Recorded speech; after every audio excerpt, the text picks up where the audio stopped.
revenions d'un voyage à Bruxelles en Belgique. Au total, 9 journalistes issus des 4 pays différents. Le programme était assez intense et intéressant, pertinent aussi au regard des acteurs que nous avons rencontrés.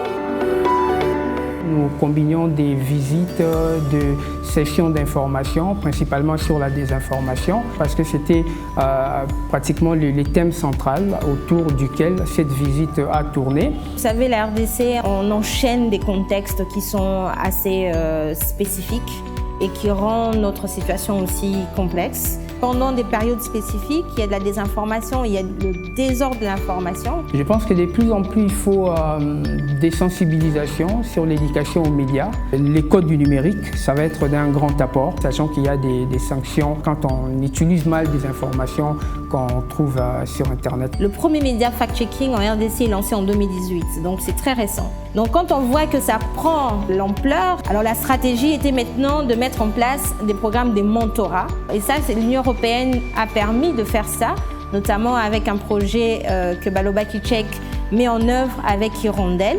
Nous avons bénéficié d'un projet d'échange entre journalistes qui nous a permis d'envoyer des journalistes congolais à Bruxelles pour connaître l'architecture institutionnelle de l'Union européenne et pouvoir échanger aussi avec quelques autorités sur la vision de la situation du média au Congo. Nous espérons bien en 2025 pouvoir répéter cette expérience qui en fait de nouveau complémente d'autres efforts qu'on fait dans le domaine de la culture et dans le domaine de la jeunesse.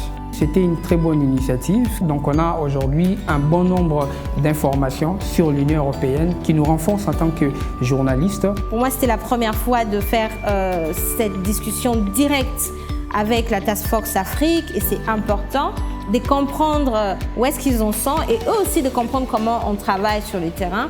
Donc forcément, ce qu'on a commencé maintenant permet de mieux se projeter sur les projets à venir.